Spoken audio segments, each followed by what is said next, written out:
Im Sommer 23 sind wir bereits kurz in der Schweiz gewesen. Als Transit nach Italien sind wir über den Gotthardpass gefahren. Tunnel finden wir doof, da sieht man nämlich nichts und uns hat es mehr wie gut gefallen. Die Schweizer Bahn hat im Übrigen allgemein einen mehr wie guten Ruf, denn sie soll zu den zuverlässigsten weltweit gehören. Es gibt einige Panoramastrecken, auf denen man bequem mit der Bahn fährt und dabei einfach nur die Landschaft betrachten und genießen kann. Der Glacier Express ist wahrscheinlich der bekannteste Panoramazug und eine Fahrt war schon immer ein Traum von Thomas. Und das ist auch der Grund unserer Reise durch und in die wunderschöne Schweiz. Der Glacier Express fährt zwischen den bekannten Orten St. Moritz und Zermatt. Fahren kann man in beide Richtungen, da wir aber mehr Zeit in Zermatt verbringen und das Matterhorn sehen wollen, werden wir in St. Moritz starten. Vor uns liegen also 3 hoffentlich wunderschöne Tage in der Schweiz, obwohl der Wetterbericht bis dahin etwas ganz anderes vermuten ließ. Übrigens haben wir das Ganze entgegen unserer Gewohnheiten mal als Pauschalarrangement gebucht. Das war einfach ein bisschen einfacher zu organisieren. In dem Arrangement enthalten ist die An- und Abreise ab jedem beliebigen Schweizer Bahnhof von und bis St. Moritz und Zermatt. Ursprünglich war der Plan, von der Schweiz weiter an den Gardasee zu fahren, aber der Plan ist ja nun ein ganz anderer. Also brauchen wir das Auto in der Schweiz nicht.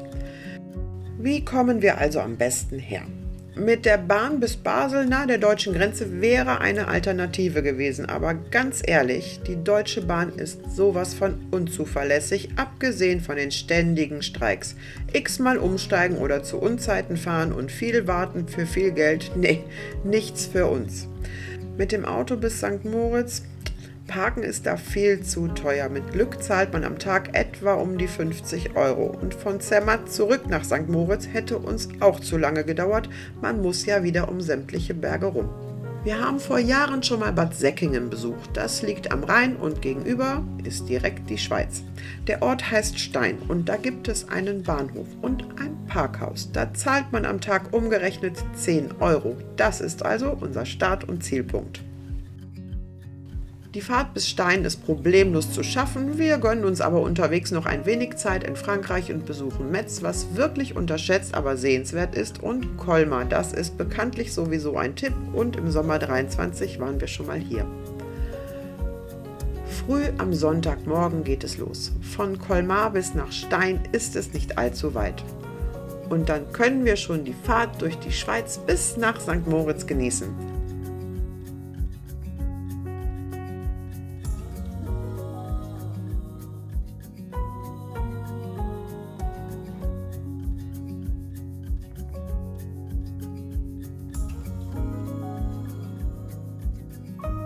Hier mal ein paar Fakten zur Schweiz.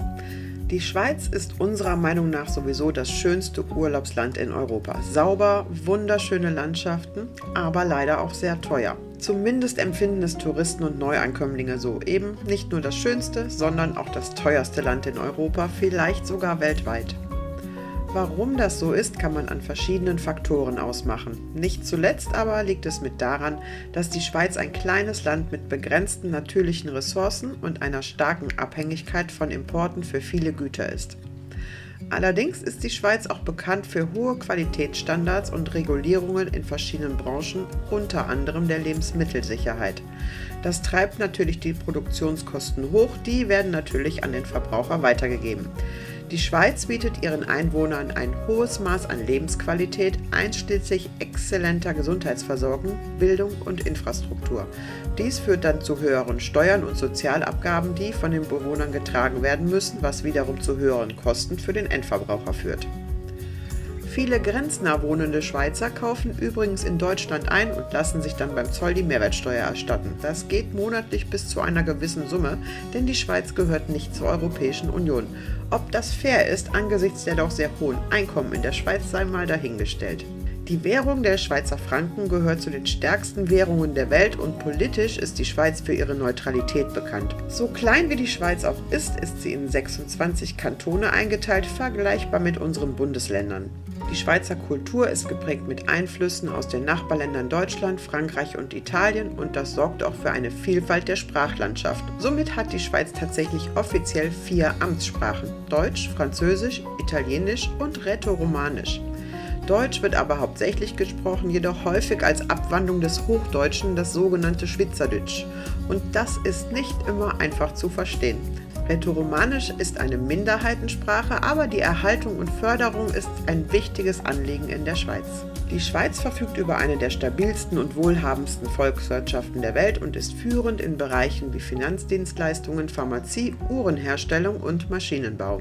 Aber das sind nur ein paar Fakten am Rande, denn uns interessieren vor allem die Landschaften, die schönste Alpenlandschaft in Europa. Unsere Meinung.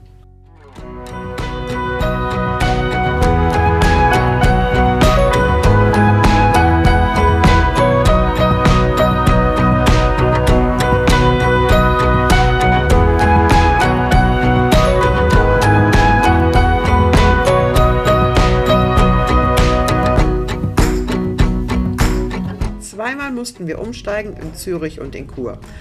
Ab Chur ist dann nicht mehr die SBB, also die Schweizer Bundesbahn, sondern die Rätische Bahn für uns zuständig. Hier gibt es nämlich mehrere Eisenbahnunternehmen. Im Übrigen klappt das Umsteigen jedes Mal so problemlos, dass wir es kaum gemerkt haben. Wir entschuldigen uns schon mal vorab für diese schrecklich laute, ständig quasselnde niederländische Dame. Die hat nicht nur uns genervt, glaubt es uns. Leider können wir nicht alles herausfiltern.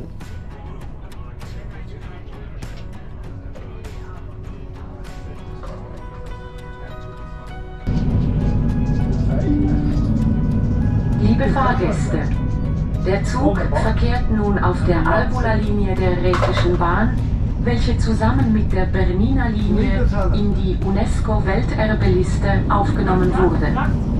Damit ist die Rätische Bahn weltweit erst die dritte Eisenbahn, welche von der UNESCO das Welterbe-Label erhielt.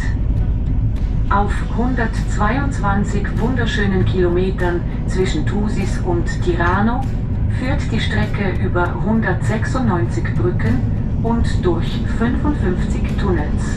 Ladies and gentlemen, the Albula and Bernina stretches of the Rhaetian Railway have been added to the UNESCO World Heritage List. This means that the Rhaetian Railway is only the third railway in the world to receive the World Heritage label.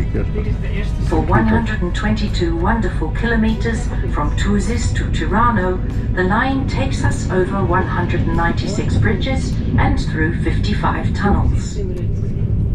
Ein weiterer Vorteil der Schweizer Bahnen: Es gibt Durchsagen, wenn man auf einem besonderen Stück fährt. Und hier auf dem letzten Stück nach St. Moritz sind wir schon auf der Albula-Linie unterwegs, die uns über den berühmten Landwasserviadukt führt, eine Eisenbahnbrücke, die hoch über einem tiefen Tal schwebt. Das Bild ist schon recht bekannt.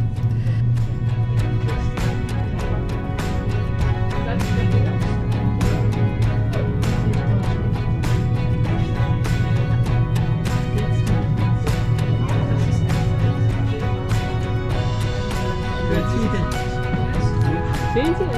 Ja? Geht wieder so rein.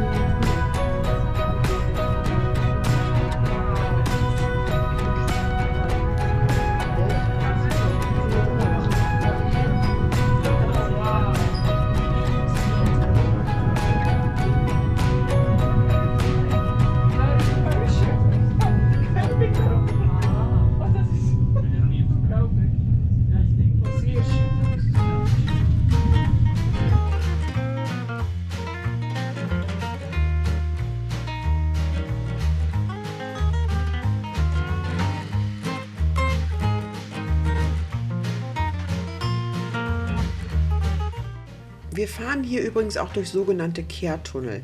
Das sind Tunnel, um große Höhenunterschiede zu überwinden. Hier wird die Bahntrasse im Prinzip künstlich verlängert und die Bahn windet sich durch den Berg hoch, denn einfach geradeaus hoch wäre hier viel zu steil zum Fahren. Ja, da sind wir die Brücke gerade gefahren, wo wir die Radfahrer gesehen haben.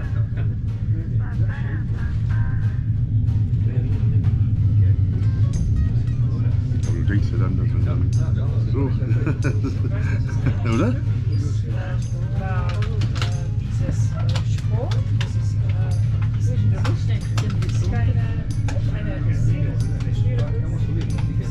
Schön krass, ne?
Und schnell sind wir in St. Moritz, gelegen im Engadin im Kanton Graubünden.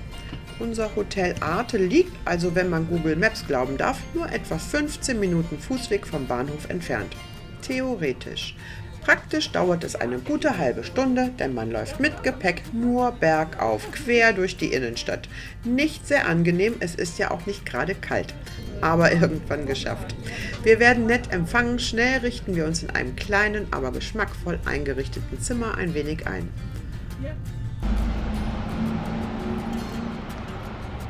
Was ist mein Laufen da? Schon wieder bergauf? Und wir werden uns diesen Ort mal ansehen.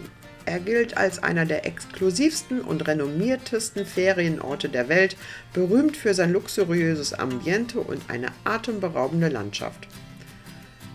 Nicht weit von unserem Hotel steht der schiefe Turm von St. Moritz. Er ist ein Überrest der Kirche St. Mauritius, der durch einen Hangrutsch anfing, sich zu verschieben.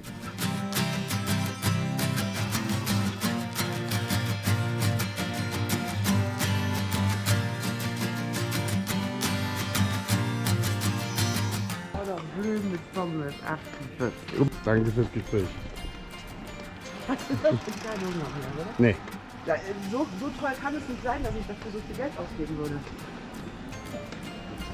Das meinte ich ja eben, ne? Also, Hier ist wirklich bezahlt für den Namen. klar bezahlst du den Namen. Wenn dir was Außergewöhnliches ist, Ja. will ich mal noch gar nicht mehr was sagen. Schade, dass es Sonntag ist. Da hätten wir mal richtig spielen können, weil wir Zeit haben.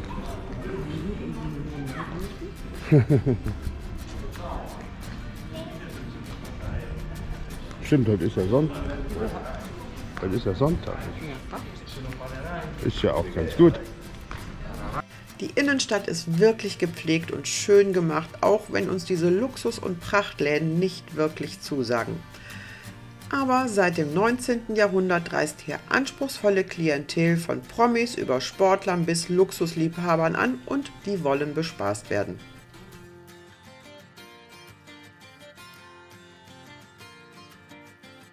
Das ist ein schönes Haus.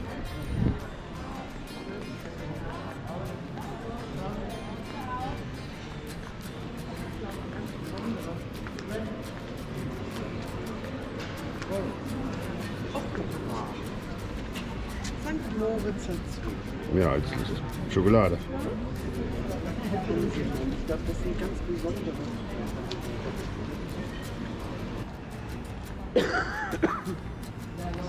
Kaviar.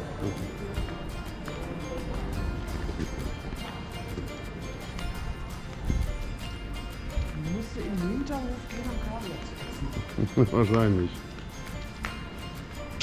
Das ist wahrscheinlich auch wieder so eine Szene. Ja, ja, hundertprozentig. Und das Auto, was da steht. Alte Volvo. Was sieht geil aus? Ja. Oh, toll. Das sage ich schon, alte Volvo.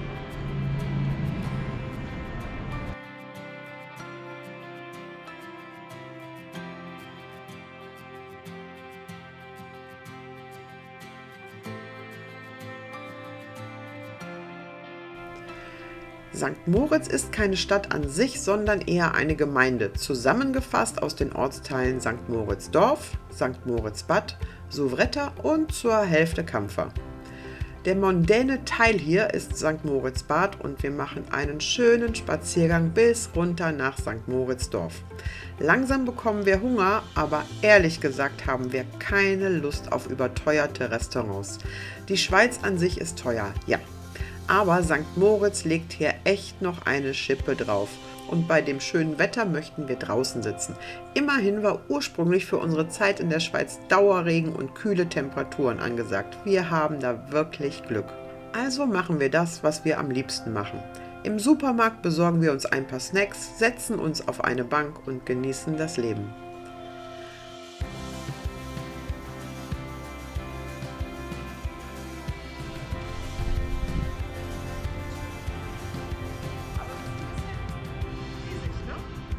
Ja, aber die Berge sind, also die oben sind ja frei. Ja, aber so vom Himmel her. Ja, habe ich ja heute Morgen schon zu dir gesagt.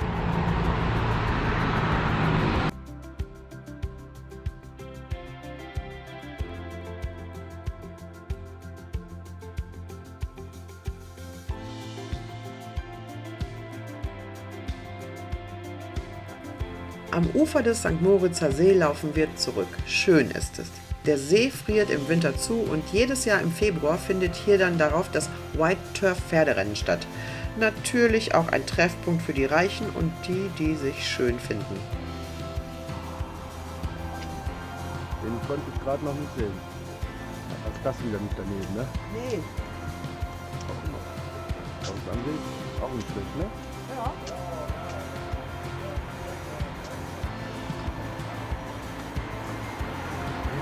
Sauber, ne? Ja, das fällt mir auch auf.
This is as good a day as any to start the rebuilding of life. The roads that lay open are many when the old one's gone under the knife. And I can feel the sun on my skin, beginning to thaw from within.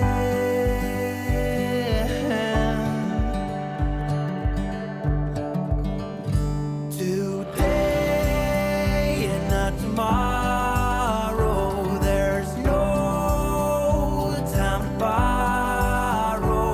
Today is a good day to live.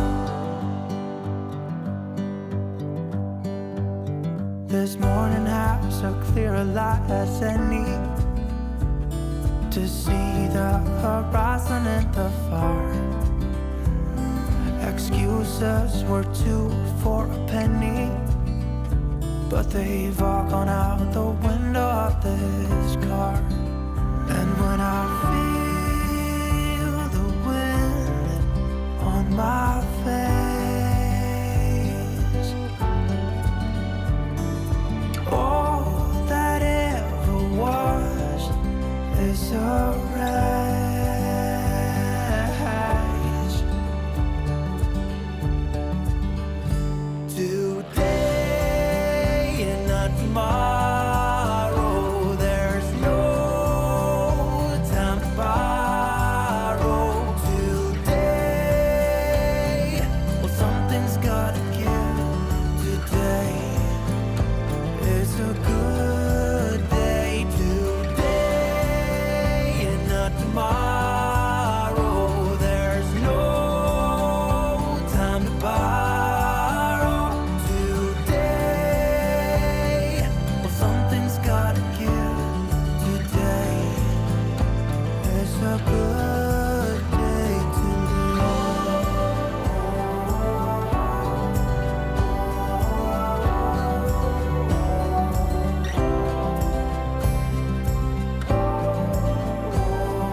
gotta give today.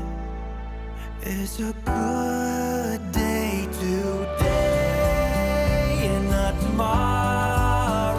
There's no time to borrow today. Well, something's gotta give today. It's a good day today. It's a good day today. It's a good day to live.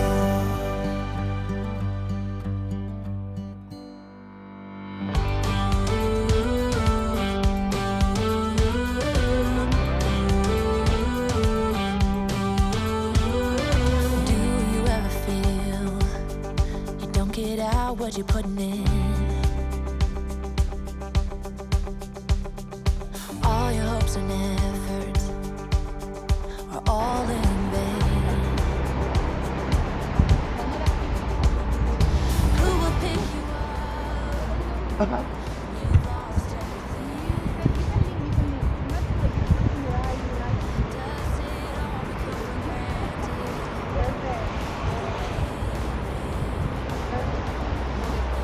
Geil Auto.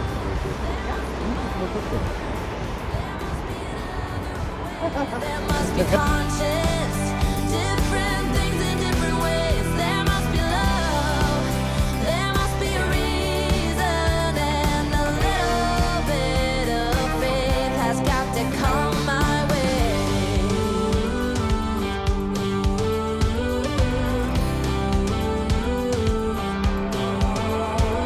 I was just a little girl when my mama used to say, ooh, happiness requires work every day. Oh, and if that someone makes you smile, it leaves you with a scar. Don't let them tell you what you feel or who you are. Oh, there must be more. There must be another way. There must be conscience, different things in different ways. There must be love.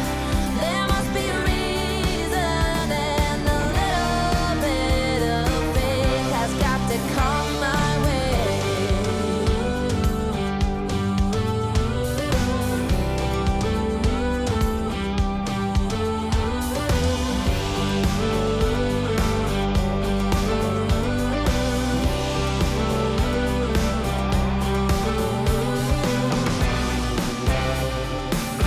I gave it all to you for too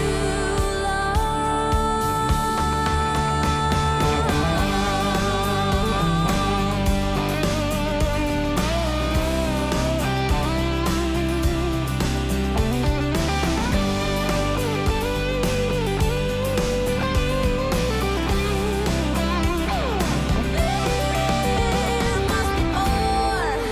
There must be another way. There must be conscience.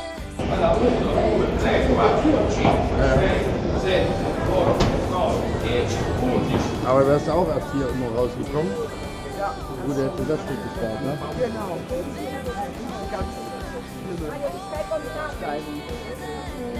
Ich hab das schon, aber da hab ich ja viel zum Verkaufen. Ja, nur zum Verkaufen. Also.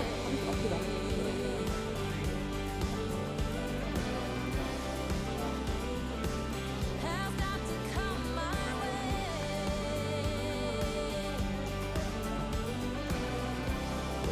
Das ist was anderes.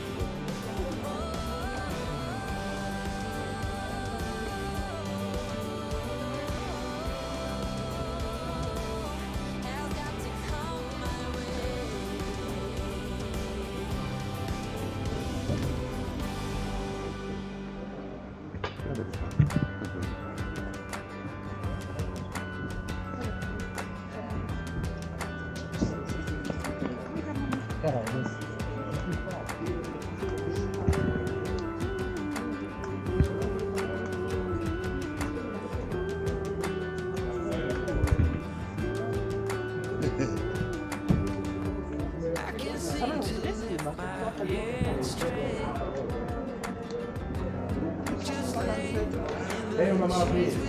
Nur der Preis nicht. Ja, deswegen. Dann noch schlimmer, wenn keiner dran steht, oder? Ja, da sollte hier mal einer. Ja, das muss nicht sein.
Zürich, Hannover, Stuttgart, Düsseldorf. Steht da dran. Das ist bei dir. Weil die geht schon.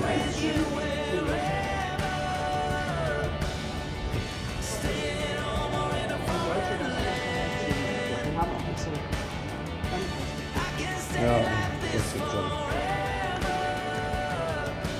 Ja, ohne Koffer geht's dann, ne? Wenn du noch im Netz sitzt.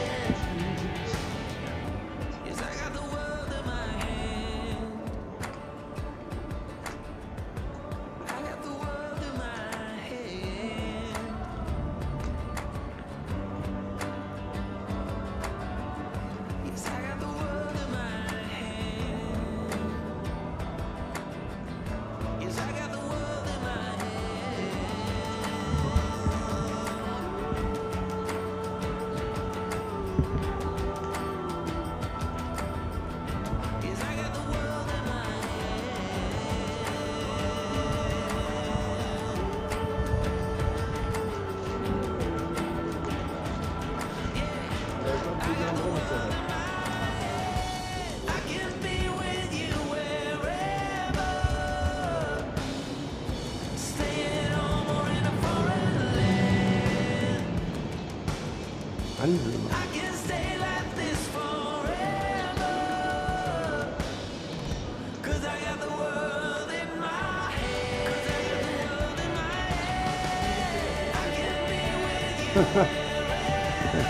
Das ist selten so mit 40 Tagen.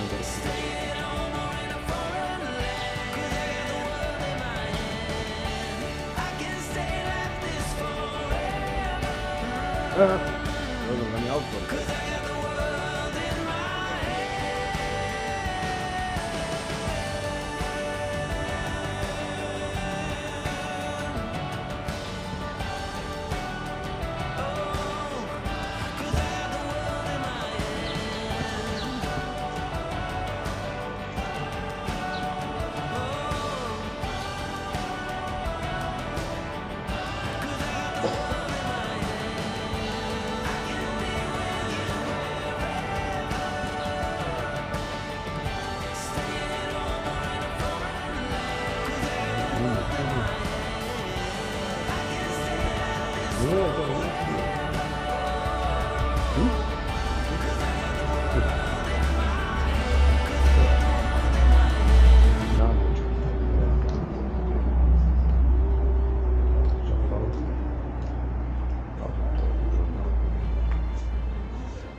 Ja,